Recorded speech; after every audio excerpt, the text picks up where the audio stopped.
Bismillahirrahmanirrahim. Assalamualaikum warahmatullahi wabarakatuh. Ya, selamat siang, selamat menuju sore Pak Anies Rashid Baswedan yang saya hormati. Ya, salam-salamnya dipercepat saja Pak. Nama saya Eka Anugrah, saya dari Sumedang. Profesi saya bidan. Kemudian saya pernah menjadi Ketua Umum HIPMI Kabupaten Sumedang. Dan 1 tahun yang lalu sebelum zamannya booming pendaftaran calon presiden, guru saya Abah Aos memaklumatkan kepada seluruh muridnya untuk memilih Pak Anies.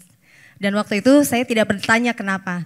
Karena waktu itu Pak Anies masih sebagai Gubernur DKI Jakarta. Kemudian Pak Anies pernah berkunjung ke Sumedang mengadakan kontrak kerjasama untuk beras waktu itu dari Sumedang dengan DKI Jakarta.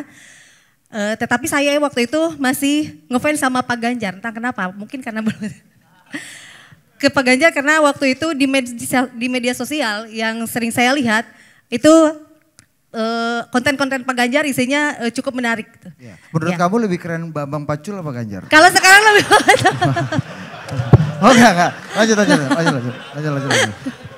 Cuma nanya aja, lanjut. Iya. Ayo. Kemudian karena tadi saya tidak tahu kenapa guru ruh saya Abah Aos itu menyuruh memilih harus Pak Anies. Akhirnya saya mencari biografi Pak Anies, mencari literasi kenapa dan bagaimana kemudian kerja dan lain sebagainya. Pada 6 bulan yang lalu, pada bulan Ramadan, bulan puasa, ibu saya kena gagal ginjal. Ini riwayat hidup kamu ceritain di sini ya? Maksudnya ini kronologis ya.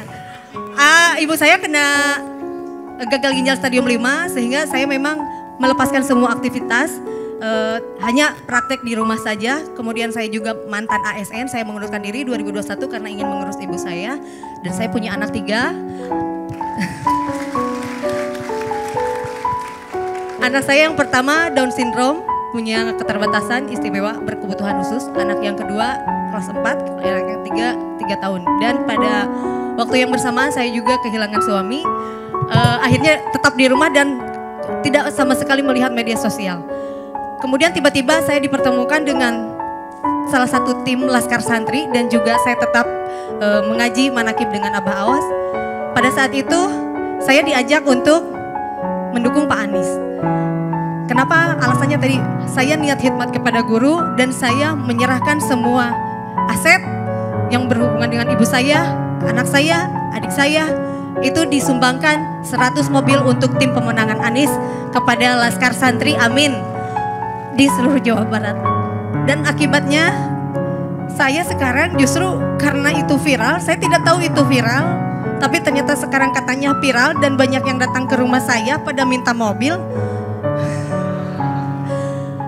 Dan banyak juga yang minta APK karena khawatirnya waktu itu tim Anies ini APK-nya paling miskin. Nah yang ingin saya pertanyakan Pak, apakah saya ini akan terjerat hukum? Katanya saya udah dilaporkan ke Bawaslu, kemudian ke aparat-aparat hukum yang lain, kemudian saya juga diaudit dan lain sebagainya. Saya yang ingin menanyakan apakah karena saya mendukung Bapak saya jadi terjerat hukum begitu? Padahal kan saya hanya lillahi ta'ala niat khidmat ke guru, alhamdulillah. Ibu saya saat ini sudah bisa berjalan normal. Alhamdulillah anak saya juga sehat walafiat dan saya sekarang kesini juga dengan anak saya. Itu Pak, jadi selama ini ngerasa dihoror terus, diteror terus. Banyak kamu nanti begini. Apakah memang semua pendukung Pak Anies akan disepertikan saya gitu? Karena hampir setiap keluar rumah takut, terus kemana-mana disorot gitu. Padahal tidak mengharap apa-apa, saya hanya ingin punya pemimpin yang baik, yang amanah.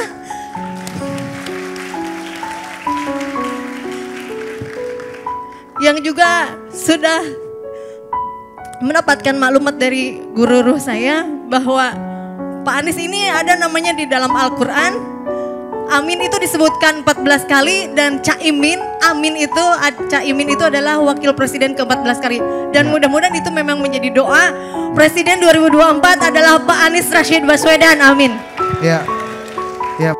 Bu Eka, saya sampaikan terima kasih. Terima kasih atas dukungan Ibu yang luar biasa, keikhlasan Ibu mendukung itu. Teman-teman sekalian, yang disampaikan Ibu Eka adalah hal yang kami sering dengar.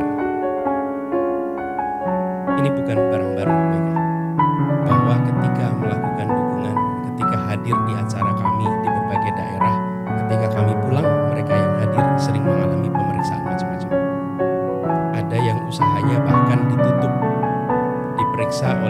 badan tentang kontennya yang diproduksi dan produksinya. Tadi pagi saya mendengar pabriknya ditutup. Kenapa? Kita nggak tahu kenapa sebabnya. Tapi yang jelas peristiwa mereka sudah beroperasi bertahun-tahun, kemudian ikut dalam kegiatan yang melibatkan Anies dan dia ikut mendukung. Lalu sesudah itu dia mengalami pemeriksaan lengkap dan sampai akhirnya ditutup pabriknya. Ini true story saya tadi pagi rasakan. Dan setiap kami ke daerah kami menemukan peristiwa persis yang disampaikan di itu. Itulah sebabnya kenapa kami ingin memperjuangkan kebebasan berpendapat, kebebasan untuk berdemokrasi. Karena negeri ini sesungguhnya adalah negeri merdeka yang kita harus berikan kesempatan pada siapapun untuk memiliki kesetaraan. Dan itu mulainya dari puncak. Dari puncak. Bapak sekalian, kami melihat bahwa demokrasi itu memberikan ruang kepada perbedaan pilihan. Dan ketika ada perbedaan pilihan, negara harus mengambil sikap netral atas perbedaan pilihan itu. Kalau negara tidak mengambil sikap netral, maka kita bukan lagi demokrasi. Jadi perjuangan kami sekarang itu malah menjadi makin yakin bahwa kita berjuang untuk mengembalikan agar demokrasi yang sesungguhnya bisa hidup di negeri ini. Bukan demokrasi yang semu seperti ini. Jadi Bu, apa yang Ibu kerjakan, apa yang Ibu alami itu dialami semua. Bu, kita berjuang sama-sama di sini dan menurut saya seluruh rakyat Indonesia seharusnya memilih kebebasan. Mau pilih nomor 1 boleh, mau pilih nomor 2 boleh, mau pilih nomor 3 boleh, dan negara tidak boleh memberikan sanksi, tidak boleh bersikap tidak netral atas itu semua. Dan mudah-mudahan Ibu di Sumedang dengan Ibu bicara di sini, mudah-mudahan tekanan-tekanan pada Ibu itu malah justru berkurang, tidak bertambah. Kalau bertambah, laporkan, kita akan ceritakan kepada rakyat Indonesia semua bahwa ada orang yang menjalankan haknya lalu kemudian diproses.